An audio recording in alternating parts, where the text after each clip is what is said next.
여러분 안녕하십니까? 부동산공법 이석규입니다. 오늘은 제1회 모의고사 해설 강의를 진행하겠습니다. 1회 모의고사는 엄청난 수준으로 하는 건 아니고 보편적으로 좀 공부해야 될 거 위주로 이렇게 한번 출제를 해서 풀어보고요. 뒤로 갈수록 이렇게 현장 실전하고 비슷하게 한번 가봅니다. 1장에서 지금 국토개혁법 옳은 것은 12문제가 출제되는데 이렇게 용어를 물어볼 수도 있어요. 용어를 이렇게 박스 처리할 수도 있고. 그래서 지금 요 지문을 제가 선별을 한 게 요 지문들은 버릴 게 하나도 없어요. 버릴 게. 그래서 이 지문들은 꼭 틀린 걸 정리를 해. 옳은 거니까 1개가 맞고 4개가 틀렸다 하는 것. 요거는 용도 지구는요, 여러분 그대로 박스 처리해서 뭐에 관한 설명이냐 하는 것도 낸 적이 있어요. 그래서 용도 지구라는 것은 기존 용도 지역의 제한을 강화 또는 완화한다라는 말이 들어가줘야 돼요. 강화만 하는 게 아니고 완화도 하거든요. 강화 또는 완화하여 적용함으로써 용도 지역의 기능을 정진하고 미관, 경관, 안전을 도모하기 위해서 도시군 기본계획이 아니고 도시군 관리계획으로 결정하는 지역을 말한다. 여러분 머릿속에는요, 용도 지역, 용도 지구, 용도 구역 이 모든 건 전부 도시군 관리계획으로 결정해야 돼요. 도시군 기본계획은 장기계획이니까 말이 안 되죠.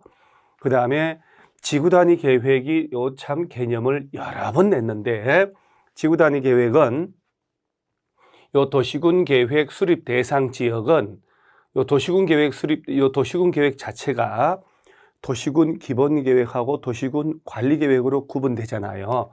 따라서 이놈은 특별시, 광역시, 특별자치시, 특별자치도, 시 또는 군을 말하는 거예요. 전부를 대상으로 하면 말이 안 되는 게 대한민국 전부가 되니까 일부에 대하여라고 해야 돼요. 수립하는, 체계적으로 관리하기 위해 수립하는 도시군 관리계획은 요건 맞고요.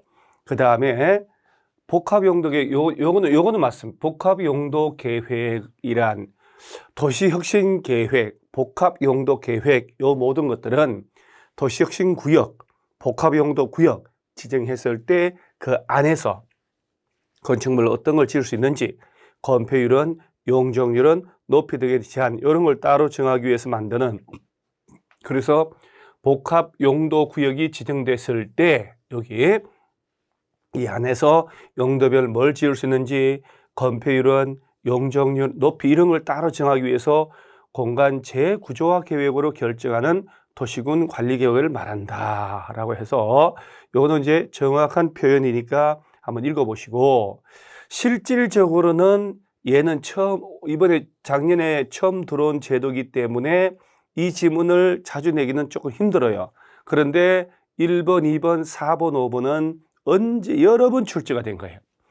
자, 지상이나 지하 등의 기반 시설을 하나하나 설치하려면 원칙으로 그 시설의 종류, 명칭, 위치 규모 등을 미리 도시군 기본계획이 아니고 도시군 관리계획으로 결정해야 한다. 자, 여러분요, 우리 국토개혁법 문제 풀다 보면 시가와 조정구역 지정하고 개발제한구역 지정하고 할 때도 도시군 기본계획으로, 광역도시계획으로 이런 말 자주 해요. 여러분 도시군 기본계획이나 광역도시계획은 장기적인 계획이 장기계획. 그래서 만약에 용도 지역 21개, 지구 9개, 구역들 8개 정도 얘들 지정 변경하거나 기반시설의 설치 정비 개량하거나 도시개발사업, 정비사업, 지구단위계획구역 지정하거나 지구단위계획 수립하거나 도시혁신구역, 복합용도구역, 시설입체 복합구역 얘네들 지정 변경할 때 전부 실천적인 도시군 관리계획을 입안 결정을 해야 돼요. 이렇게 내면 안 되는 거예요. 그 다음에 도시군 계획 사업이라 하면 아들이 셋이다 이렇게 머릿속에 딱 떠올라야 돼요. 도시군 계획 시설 사업, 도시개발 사업, 정비 사업을 말한다 이렇게 되는데, 도시군 계획 시설 사업을 말한다 이러면 안 된단 말이에요. 요 세 개를 다 합쳐서 도시군 계획 사업이다. 이렇게 얘기를 하는 거예요. 그래서 자, 이 문제는 나머지 4개 지문을 토대로 해서 용어 정의를 저 앞에 앞부분이거든요. 천천히 한번 2번 정도 읽어보시라 하는 겁니다. 자, 그 다음에 도시군 기본계획 바르지 못한 것은, 여러분 도시군 기본계획은 광역도시계획이 먼저 나오고 도시군 기본계획이 뒤에 나와요. 법조문 순서가. 그럼 도시군 기본계획은 훨씬 더 심플해요. 그래서 일단은 설명 전에 제가 몇 가지 딱 설명을 할 테니까, 도시군 기본계획이 뭐냐, 여기서 모든 게 나와요. 모든 답이 나오는 거예요. 그래서 도시군 기본계획이다라고 하면 딱 보면 특별시, 광역시, 세종시, 제주도, 시 또는 군의 여기에서 짜는 장기 발전 방향 제시하는 종합적 계획이에요. 도시군 기본계획 수립 대상이 바로 특광, 특특시군이에요. 그럼 누가 짜냐 할 때 누가 짜야 될까? 여기에 장들이 짜요. 여기 아무리 봐도 국토교통부, 국가, 도 그런 말 전혀 없잖아요. 그래서 요것만 잘 알아도, 자, 누가 짜야 되냐? 특별시에서는 특별시장이, 광역시에서는 광역시장이, 특별자치시, 특별자치도, 시 또는 군, 얘가 짜야 되는 거예요. 그래서 꼭 명심할 점 한 3가지만 알면 되거든요. 첫째, 국토교통부 장관하고 도지사는 수립의 여지가 전혀 없어요. 국토교통부 장관은 국토기본계획, 국토종합계획 이런 걸 짜는 사람이에요. 국가 전체. 도 보세요. 경기도 전체, 충청남도 전체, 전라북도 전체를 대상으로 짜는 게 아니잖아요. 여기 아무리 봐도. 그러니까 이걸 외우려고 하지 마시고 요 개념을 어딜 대상으로 짜는지만 알면 갖다 붙이면 다 끝나는 거예요. 특광, 특특, 시군. 요거 꼭 기억을 하고요. 자, 그 다음에 모든 시군에서 다 짜야 되는 거 아니다. 제일 중요한 거. 수도권에 속하지 아니하고 1, 2, 3 광역시와도 경계를 같이 하지 않는 시군이고 인구가 10만 이하의 시군에서는 안 짜도 된다 하는 거.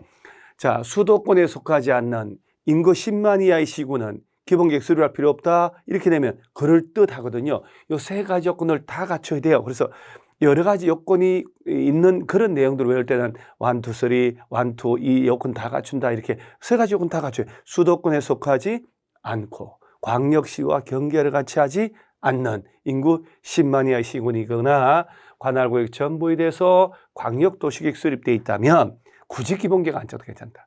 자, 그 다음에 자, 주의할 점은 여기서요. 여기서 살짝 주의할 점은 특별시장하고 광역시 3특 1광이라고, 이 특별자치시, 특별자치도 4사람은 기본계획을 관할에 대해서 짰을 때 승인을 안 받아요. 시험에 광역시장이 짰을 때 국토교통부 승인받고 이렇게 되면 틀려요. 그래서 이 3특 1광은 승인 안 받고, 그러면 일반 시장 운수는 관할 도지사에게 승인을 받겠죠. 그래서 그 정도 이렇게. 그래서 도지사 승인 받고, 그 다음에 이거 짤 때 절차가 있는데 이거는 광역도시계획 수립 절차를 준용한다라고 돼 있거든요. 그래서 똑같이 공부하면 돼요. 당연히 장기계획이니까 기초조사하고 조사 청량을 다 하겠지. 그리고 정보체계 구축하고 5년마다 업데이트하라 하는 것.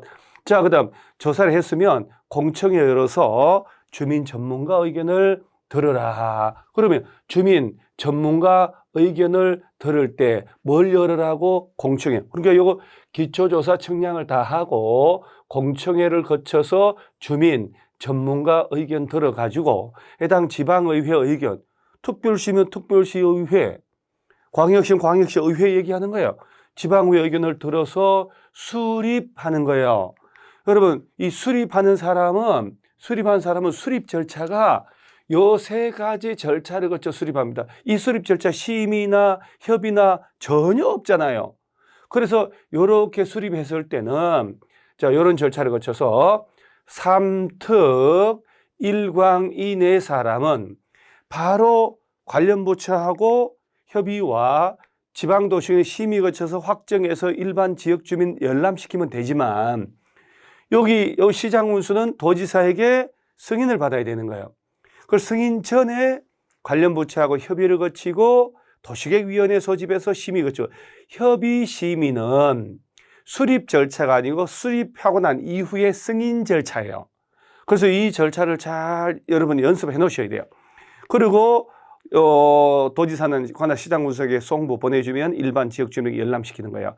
요 시스템을 좀 이해를 좀 하고, 그리고 난 다음에 요 문제를 한번 이렇게 보는 거예요. 이렇게 보시면, 자, 바르지 못한 것. 그러니까 이제 도시군 기본계획은 특별시, 광역시, 특별자치시, 특별자치도시 또는 군에 대하여, 관할에 대하여 기본적인 공간구조 장기발전 방향을 제시하는 종합적 계획인데, 나중에 도시군 관리계획 수립할 때 지침이 된다. 이렇게. 자, 그러면서 뭐 일반인에 대한 구속력 이런 건 전혀 없어요. 용도, 지역을 지정하고 그런 게 아니기 때문에 수도권에 속하지 않고 광역시와 경계를 같이 하지 않는 인구 8만 명인 군은 기본계획 수립하지 않을 수 있다라고. 맞죠? 그래서 인구 10만 이하니까. 그 다음에 특별시, 광역시, 세종시, 제도, 시장 군수가 관할 구역에 대해 수립하고, 이제 요거는 이제 5년 내 기본계획 위반일로부터 요거 이제 딱 머릿속에 외우세요. 토지 적성평가, 재해 취약성 분석을 했다면 다시 할 필요 없다 그러면 5년 내 했다면 5년 내 그렇게 딱 기억을 하시기 바랍니다. 그리고 이렇게 기본계획도 워낙 자주 나오는 거기 때문에 도시군 기본계획이 뭐냐, 누가 짜느냐, 예외적으로 장관 노회사 짠다 그러면 틀리다. 그다음에 안 짜도 되는 경우 있다. 승인받는 것, 이렇게 몇 가지만 탁탁탁 핵심을 딱 정리를 해 놓으시기 바랍니다. 그 다음에 이 절차도 한번 손으로 한번 써 보시고요. 자, 그 다음에 이 도시군 관리 계획에서는 주민들이 입안해 달라고 제안하는 것 너무너무 잘, 여러분 광역 도시계획이 있고, 그 다음 도시군 기본계획이 있고, 도시군 관리계획이 있잖아요. 이때 자, 도시군 관리계획은 거의 100% 나오거든요. 근데 주로 정답이 뭐가 될까? 주로 뭐가 나올까? 광역이나 도시군 기본계획에서 없는 도시군 관리계획에서만 볼 수 있는 그 독특한 제도가 있어요.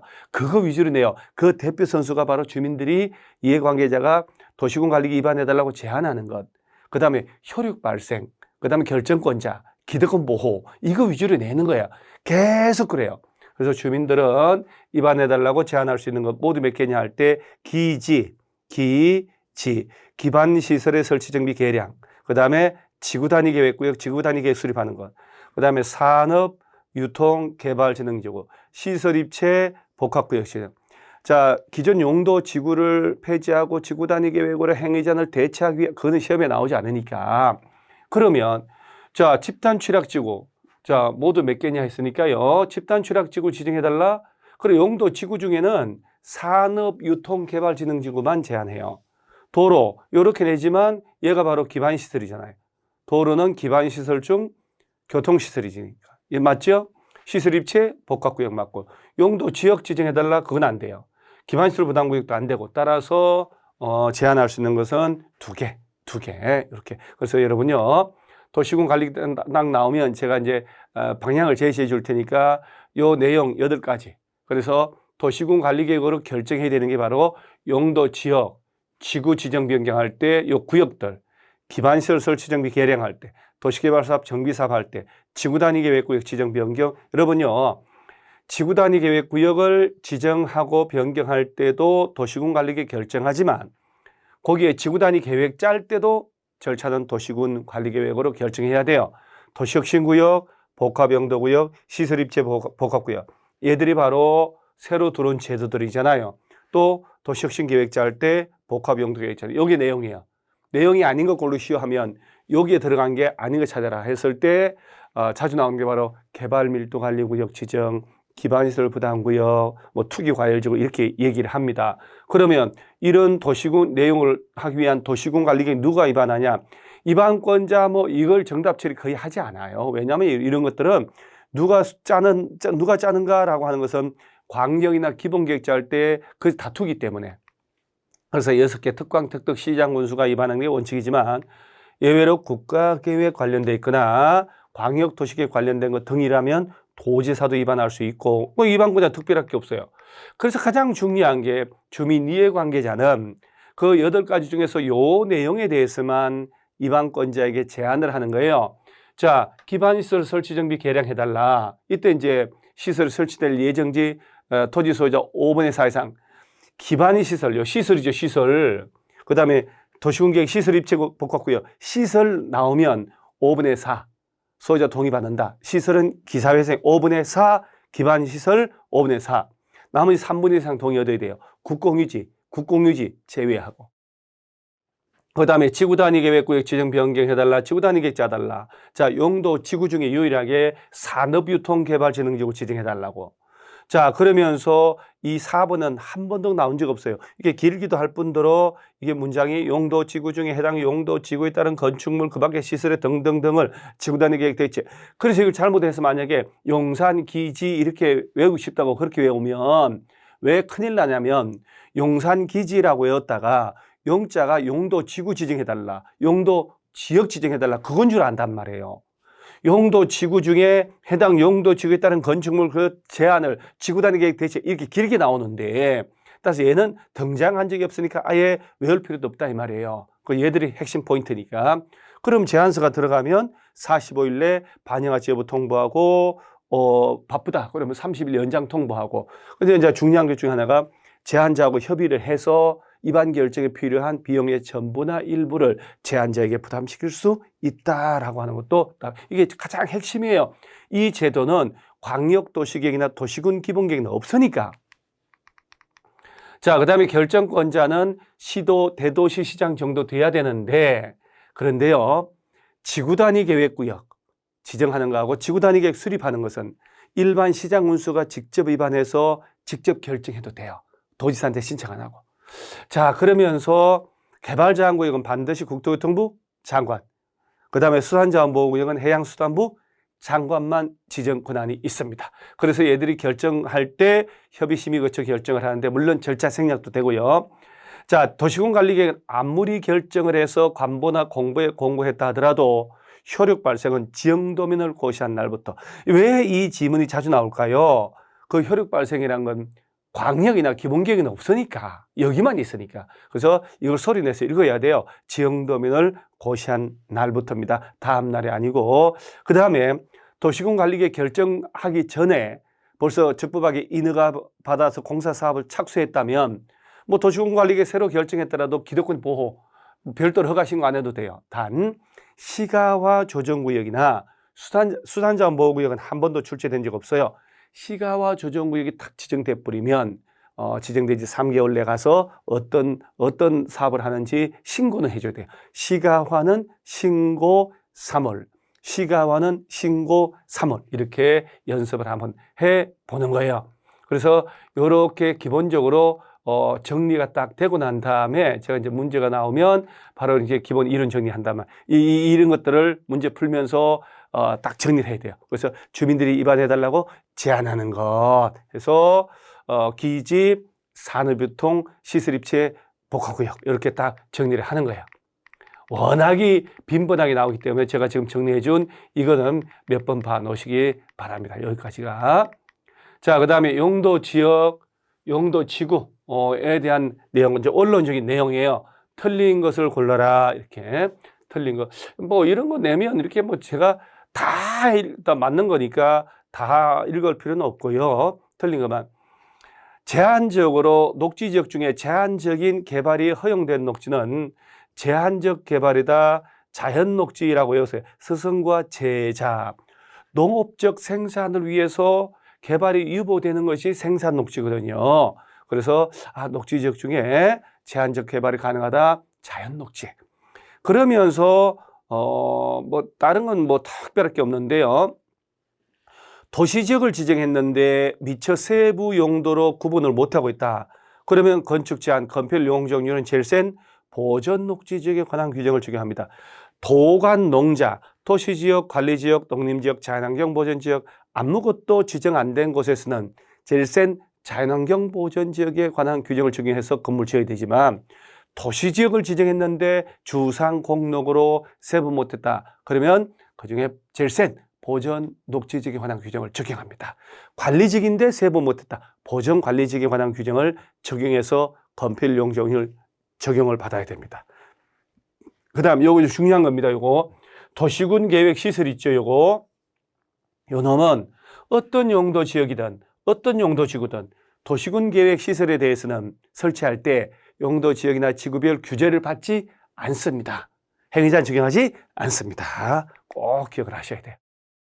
그 다음에 시범도시 사업계획 요거는 이제 일부러 제가 이제 실전에 가면 이제 제가 이제 1회차니까 극상으로 손 못 대는 문제를 이렇게 하나만 만들어서 이제 샘플링을 써봤는데 뒤로 갈수록 한 7, 8문제가 극상인 문제가 파트별로 나올 거예요. 그런 것들은 그냥 이렇게 한 걸음 떨어져서 찍는다 생각하지 공부하는 거 아니에요. 그래서 이런 것들은 그냥 찍는 거예요. 완전 극상이에요. 극상이라는 것은 교과서 영역을 벗어난 부분. 그래서 요거는 시범도시 사업계획에 포함할 내용에 해당하지 않는 것은 해서 이렇게 3번인데 따로 복습할 필요는 없어요. 그래서 요거는 이번에는 제가 한 문제만 이런 문제 넣어놨는데 뒤로 갈수록 이런 문제가 몇 문제 늘어날 거예요. 실전도 똑같으니까 그런 거예요. 그래서 실전에 가서도 안 배운 거 나왔는데 하고 화들짝 놀라는 수가 있거든요.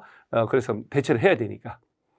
그 다음에 용적률 최대 한도가 용적률이잖아요. 건폐율도 마찬가지 똑같습니다만은 높은 지역부터 낮은 지역으로 이렇게 높은 지역부터 그러면 제일 높은 게 상업지역이니까 이거를 몇 프로 이러면 시간 엄청 걸려요. 상업지역이 제일 높으니까 상업지역이 있으면 상업지역 앞에 상업지역이 아닌 용도 지역이 있으면 그건 다 틀린 거예요. 보세요. 근린 상업지역인데 중1, 유건 1500, 1300, 1100, 900 그런데 일반 공업지역 있잖아요. 이렇게. 그러니까 이게 틀린 몇 프로 하지 마시고 그렇게 문제 풀어야 돼요.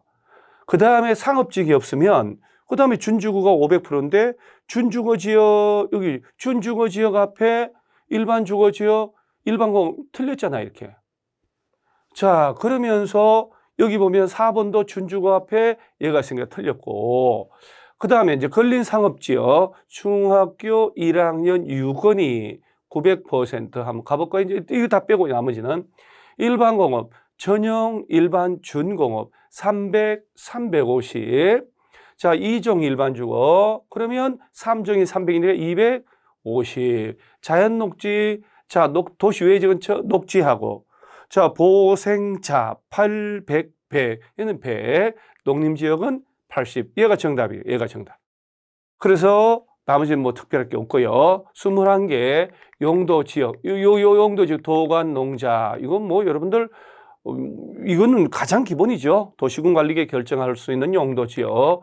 도시지역은 다시 주상공 녹.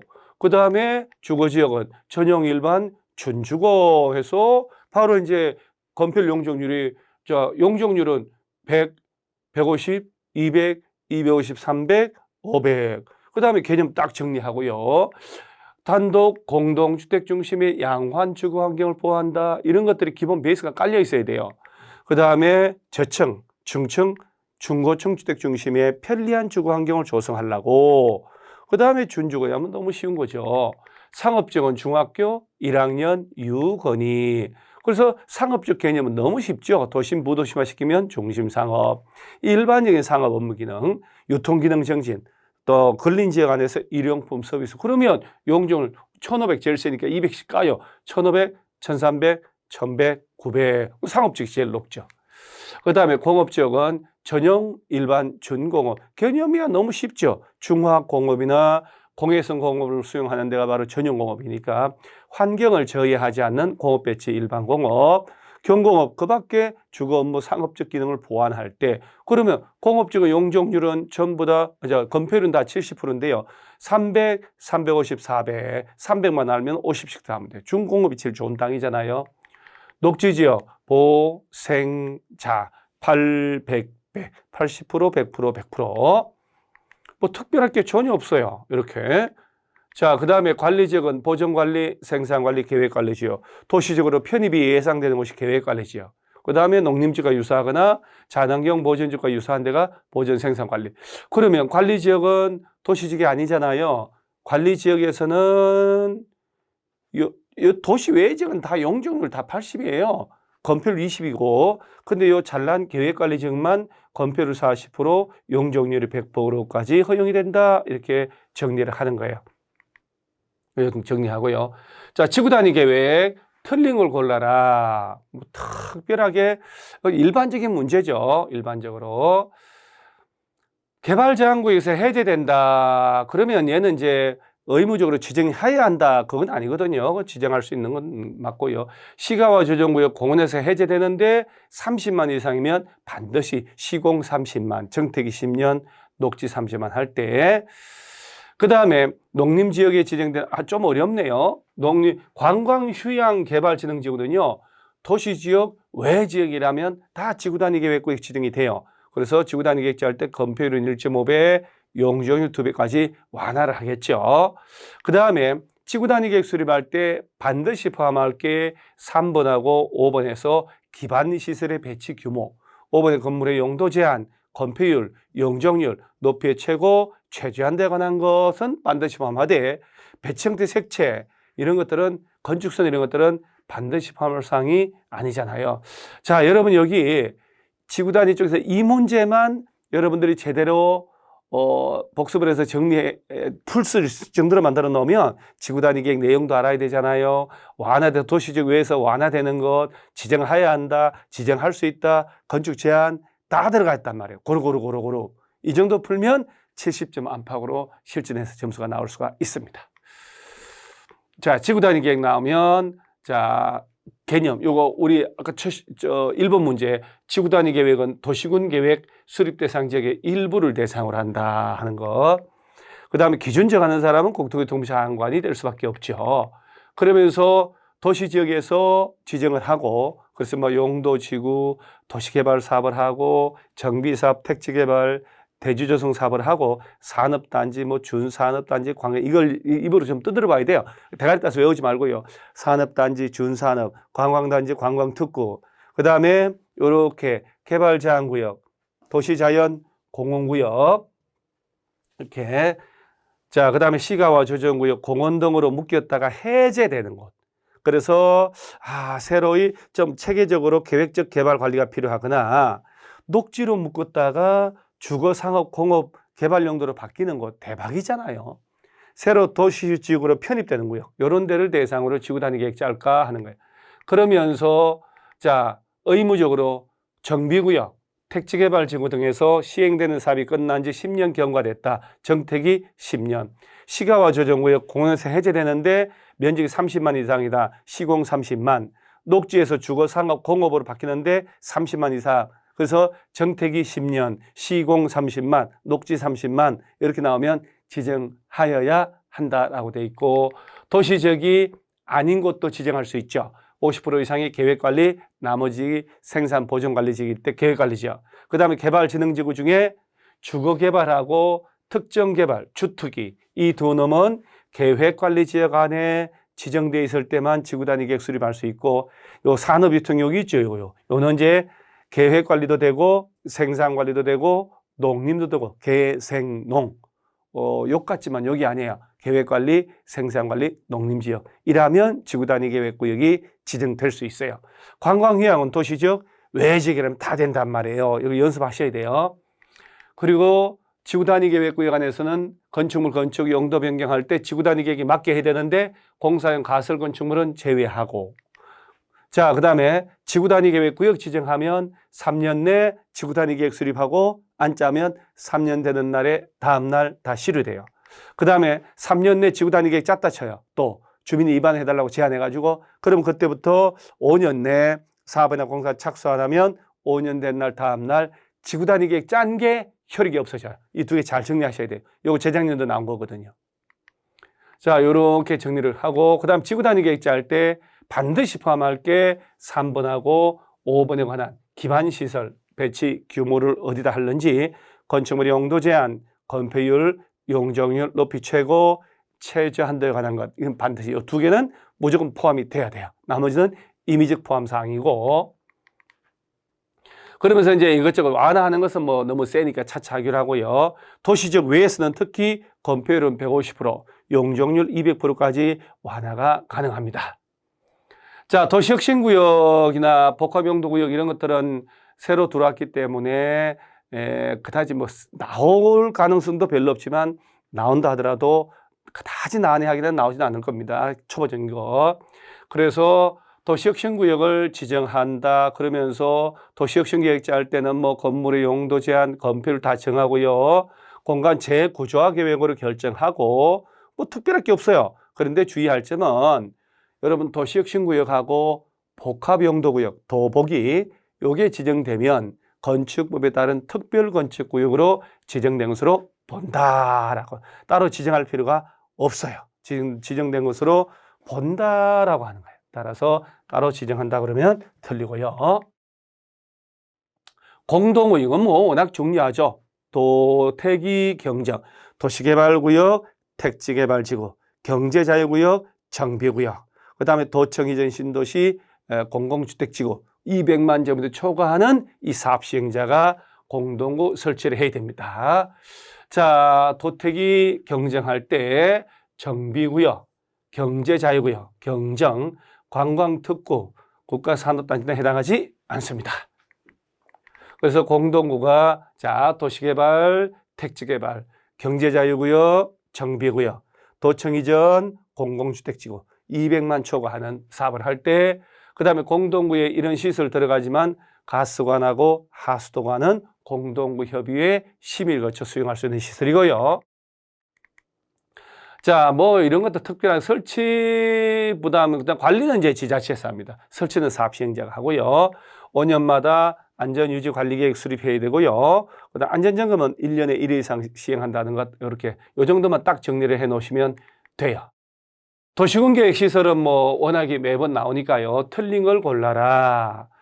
자, 매수 의무자가 지방자치단체 매수 청구 들어갔을 때 지방자치단체일 때는 채권을 발행해서 대금을 주지만 지방공사는 지자체가 아니잖아요. 채권 발행하는 게 아니다 하는 건 뭐 워낙에 뭐 기본적인 겁니다. 고루고루 섞어놨잖아요, 이렇게. 그래서 꼭 이 부분은 전체적으로 정리를 해 놓으시기 바랍니다. 기반시설 부담구역, 기반시설 설치 비용 옳은 것. 자,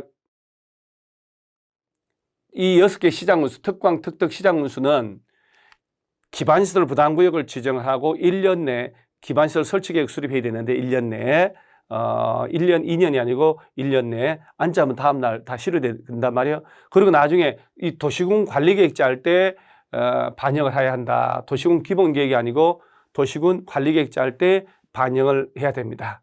그 다음에 이 기반시설 부담구역은 주민의 의견 듣고 해당 도시계획위원회 심의 거쳐 지정을 하기 때문에 도시군 관리계획과는 아무 관련이 없어요. 그 다음에 얘는 이제 200 초과하는 200제곱미터 초과하는 신축, 증축할 때 돈을 내게 하는 거거든요. 그 돈으로 기반시설 설치하고 용주 확보하려고. 따라서 행위 제한이 완화가 돼가지고 땅값이 엄청 뛸 때 개발행위 허가가 늘어나고 인구가 막 늘어나서 땅값이 뛸 때 그 이익의 일부를 회수하는 제도예요. 그래서 강화되는 것이 아니고 완화되는 것이에요. 기반시설 부담구역 지정되면 1년 내 설치계획 짠다는 거 꼭 알아놓으셔야 돼요. 이 여러 번 시험 나왔거든요. 자, 그 다음에 기반시설 부담구역에서는 200제곱미터 이런 거 소리내서 떠들어야 오래 기억나요. 너무 단순하기 때문에 200제곱미터 초과하는 신축, 증축할 때 돈을 내게 됩니다.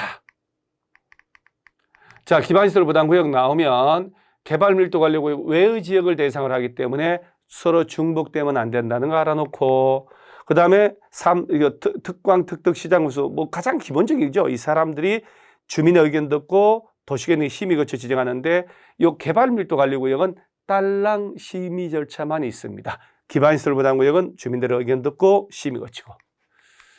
자, 그 다음에 이렇게 행위제한이 완화되고 해제되고 행위제한이 완화되고 해제되고 막 이렇게, 그다음 개발행위 허가 건수가 막 인구가 20% 이상 막 늘어날 때 땅값 뛰거든요. 그 땅값이 뛰는 곳을 대상으로 이게 일부를 회수하려고 하는 게 기반시설 부담구역. 1년 내 설치계획 짜야 되고 지정된 지 1년 내 안 짜면 다음날 전부 해제됩니다. 200 초과는 신축, 증축할 때 돈 내야 되고 건축허가 받고 난 다음에 부과가 되거든요. 이건 다 짓고 사용승인 신청시까지 내면 됩니다. 건축허가 받고 2달 내에 부과를 할 거고 그 부과받은 돈은 다 짓고 사용승인 신청시까지 내면 됩니다. 그 다음에 현금 등으로 내지만 토지 등으로 물납을 할 수도 있고요. 그 다음에 특별회계 설치 운영되고, 그 다음에 이제 유발개수도 여러분 요 몇 가지만 정리해 놓으셔야 돼요. 1등이 바로 위락. 그 다음 위락 하려면 관광버스 타고. 2등 나왔으니까 이종건생, 4등 문종이 운자 해서 문화집회, 종교, 운수, 자원수단.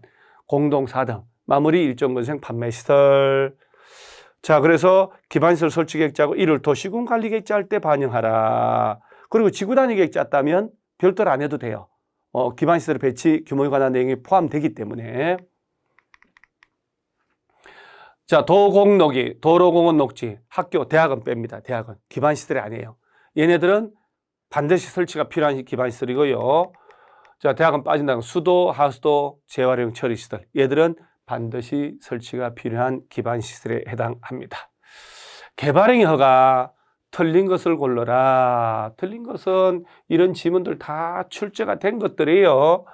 물건을 사놓을 때는 녹관자, 녹지지역, 관리지역, 자연환경 보전지역 안에서는 물건 사놓을 때 허가를 받지만 농림지역은 허가 대상이 아니다. 맞는 거죠.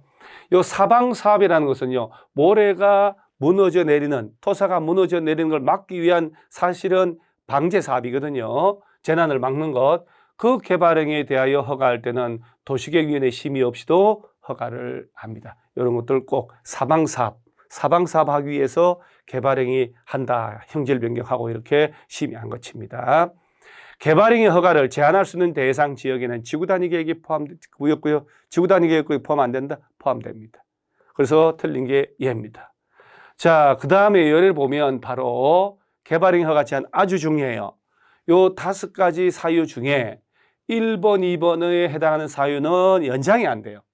그 3년만 중앙이나 지방 도시계획 심의 거쳐 개발행위 허가가 제한될 수 있는데 3번, 4번, 5번은 3년 플러스 2년 더 개발행위 허가 제한이 연장이 될 수 있어요. 그래서 녹지지역 계획관리지역인데 수목이 큰 나무들이 조수류, 우량농지 등으로서 개발하면 안 되겠다. 그 다음에 개발행위로 주변의 환경, 경관, 미관, 국가유산이 박살난다.